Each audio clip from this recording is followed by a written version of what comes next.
Hey guys, it's Angelo, and today we're discussing some concerns that I feel should be mentioned before Legion's launch on August 30th. Legion presents many promising ideas for players of every niche, and all in all, I do feel that this expansion has the potential to be the best one yet. I feel that some factors of the game have the potential to cause issues in the relatively near future, and that being said, my friends, this will be somewhat of a podcast type of video, okay? So if you want to walk around and just do other things, by all means, don't be held up by the footage that is played in the background. Some of the footage shown, of course, will display something related to the topic for people who do watch it to understand why this concerns me even further. With that being said, and without further ado, let's go ahead and get right into it. Now, let's talk about grinding first, guys. And I'm not gonna lie to you, Legion will be a bit of a grind at the beginning. Getting to 110 is really just the start of things, because after that, it's grinding world quests, grinding your order hall resources, grinding your order hall quests. It is so hard saying grinding 10 times after another. Grinding your way through Suramar, and of course, the artifact power that you also have to grind. Now, you can see the pattern here, and there are mechanics implemented to ease your grind after some time. For example, the artifact knowledge, which lets you get more artifact power out of any source the more you level it. But that doesn't take away from the initial grind that you have to take care of, really. Keep in mind that somebody who doesn't really mind this grinding, like me for example, or any old school player, they see this as a means to an end, and they'll do it without a problem. It's perfectly fine. But I fear that some players are going to misinterpret the intentions that Blizzard have implemented, and will bring this to the forums and rage and flame.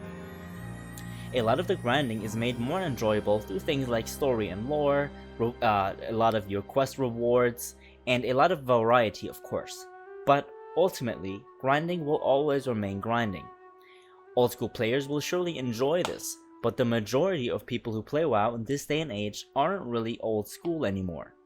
I dearly hope that players who haven't really been introduced to tedious grinding in WoW, well yet at least, don't view this as counterproductive, and will hopefully get through the first rough patch of the grind, when they'll be able to realize that things get better after some time. So what I'd like to say to you, my friends, is to prepare yourself for somewhat of a grind coming at Legion's launch, but don't get dissuaded by this grind. It'll get better after a few weeks, you have my word. Now, we're all too familiar with the Warforged system that has been present in Mists of Pandaria when it first made its appearance as Thunderforged during the Throne of Thunder, later turning into Warforged in Siege of Orgrimmar and remaining there ever since. Now, the system has worked out for Blizzard in many ways. It offers players an incentive to continue farming content even after completion of their Best in Slot gear, or BIS gear, and it also rewards players who play a lot by giving them the chance of having slightly better gear than players who do not. On the other hand, of course, it also offers players who don't play as much a chance of having decent gear. I've personally been fine with this Warforged system up to now, where I feel that it's a bit over the top really. Now, let me explain my point.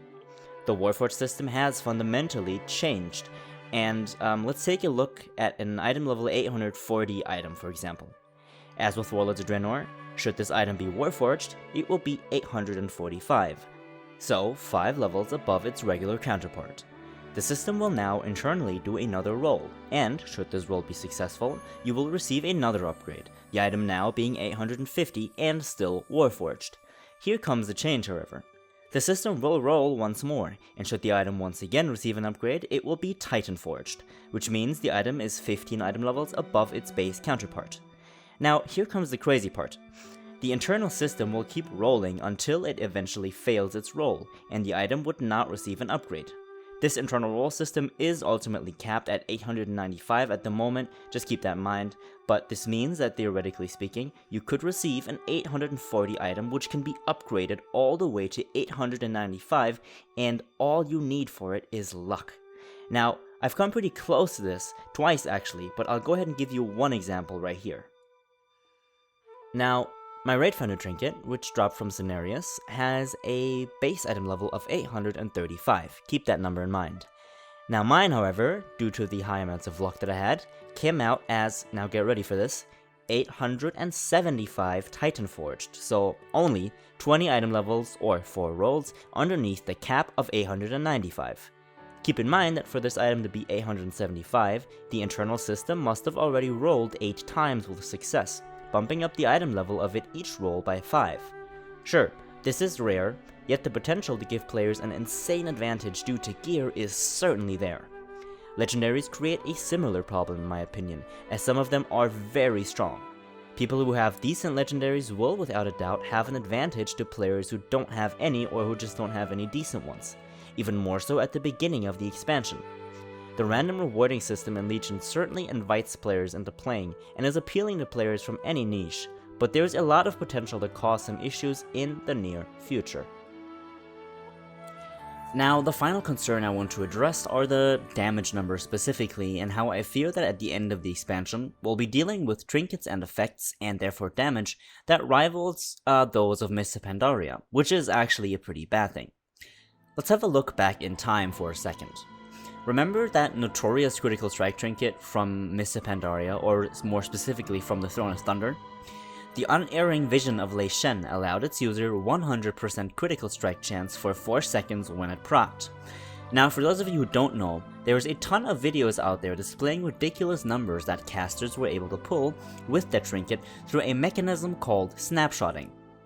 Now, snapshotting isn't back in that form that it used to be in during Mists, but I did talk about some snapshotting aspects, which are making their return in Legion, in my Shadow Priest guide actually briefly. The exponential upscaling of damage numbers from Warlords to Legion is already pretty insane, which you'll see once it actually launches, but with mechanics like these possibly making a solid return, I have no idea where this is actually going to be going. Blizzard has already said that a stat squish is on its way after Legion, but let's hope it's not too late by then. Alright friends, that pretty much sums up my major concerns with Legion at this moment. But of course, I don't want to just display the negative things about this expansion, because there's certainly a lot more good things about it than bad things, and I'll be covering those good things in the upcoming video, so be sure to stay tuned.